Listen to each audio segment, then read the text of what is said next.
In the ancient kingdom of Nyandira, nestled between sprawling baobab trees and golden savannahs, love and loyalty were blessings and curses. It is in this kingdom that our tale begins.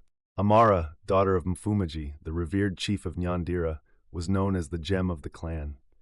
She possessed a beauty that rivaled the sunrise. Her skin gleamed like polished mahogany, her eyes sparkled like pools of moonlit water, and her laugh was a melody that echoed in the hearts of those who heard it.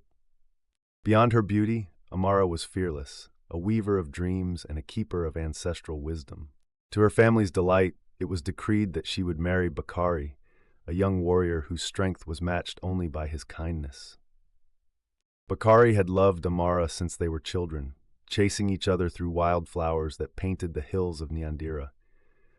There was a sacred bond between them, thicker than blood, stronger than the ancient iron spears hanging in their elders' shrines. The announcement of their union brought jubilation to the kingdom. Drummers sent rhythms across the valleys, village elders prepared blessings, and craftsmen began weaving intricate kitenge and kikoi fabrics for the ceremony. But love, like the winds that caress the baobabs, can also bring storms. Among those who gathered to praise their union stood Makena, Amara's closest friend and secret rival. Makena had nursed an unspoken love for Bakari for years, a passion she concealed behind perfect smiles and well wishes. Her bitterness, buried deep, festered. But love, like the winds that caress the baobabs, can also bring storms. The announcement of their union brought jubilation to the kingdom. Drummers sent rhythms across the valleys, village elders prepared blessings, and craftsmen began weaving intricate kitenge and kikoi fabrics for the ceremony. Bakari had loved Amara since they were children, chasing each other through wildflowers that painted the hills of Nyandira. There was a sacred bond between them, thicker than blood, stronger than the ancient iron spears hanging in their elders' shrines. On the eve of the wedding, under the canvas of twilight, Makena went to the sacred river known as the Whispering Nika. This was where souls sought answers from the spirit of Nduta, the old river goddess. Makena, adorned in an indigo shawl decorated with traditional beads, kneeled at the bank, her voice trembling. Nduta, grant me my desire. Let Amara's light dim so mine can shine. If you must, shatter their love.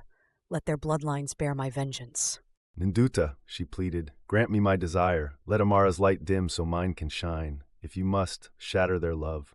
Let their bloodlines bear my vengeance. To her shock, the river stilled. From its depths rose a spectral figure, Nduta. Her face was both young and ancient, adorned with white tribal markings. In her hand, she held gourds filled with the river's sacred water. Tread carefully, child of Nyandira, the goddess warned, her voice like echoing thunder. What you ask comes at a price. Bloodlines will fracture, promises will crack like dry earth. Are you prepared to live with it? Makena's desperation overpowered her fear. I will pay whatever price it takes. And with that, the pact was sealed. Unbeknownst to Makena, the goddess's intervention would not just shift her fate, it would weave together the lives of Amara, Bakari, and the entire kingdom of Nyandira. The day of the wedding dawned, bursting with celebration. The air was thick with the scent of hibiscus and roasted plantains as villagers danced in spectacular circles, their movements mimicking the swirls of the winds. Amara arrived in a gold and emerald kitenge gown, her necklace of cowrie shells glinting under the sun.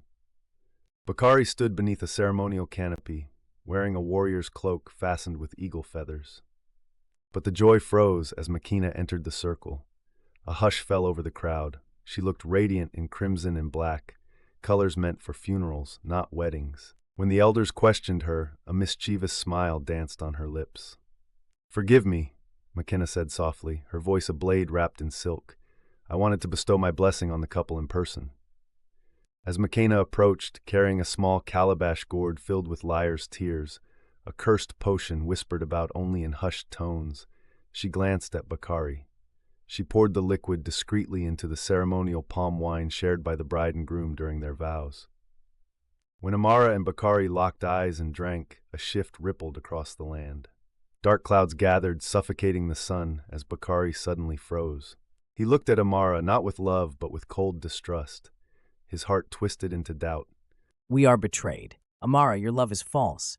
The crowd gasped as Bakari stormed away, leaving Amara standing motionless, her hand trembling.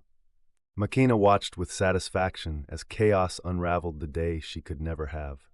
But karma dances in circles.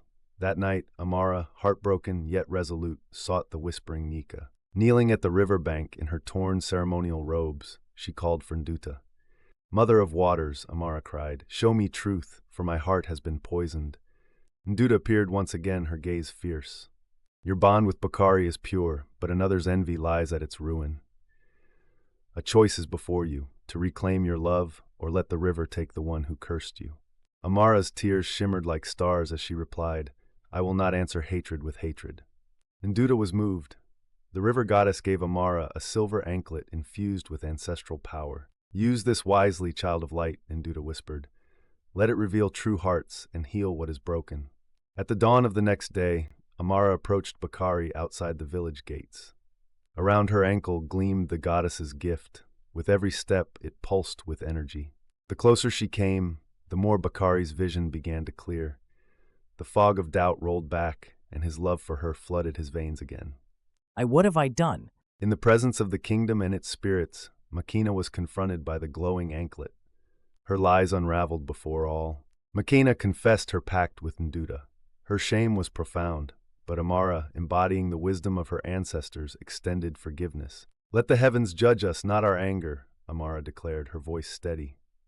The kingdom rejoiced as Amara and Bakari renewed their vows under a luminous full moon. As they stood beneath the sacred baobab tree, their love now tested and strengthened, they knew no force could break them again. The kingdom, united in celebration, danced beneath the stars, knowing that the trials of envy and betrayal had only forged a stronger bond. Under the watchful eyes of their ancestors and the spirits of the land, Amara and Bakari renewed their vows, a promise of enduring love, echoing through the ages. And so the kingdom of Nyandira found peace, its legacy of love and loyalty shining brighter than ever before.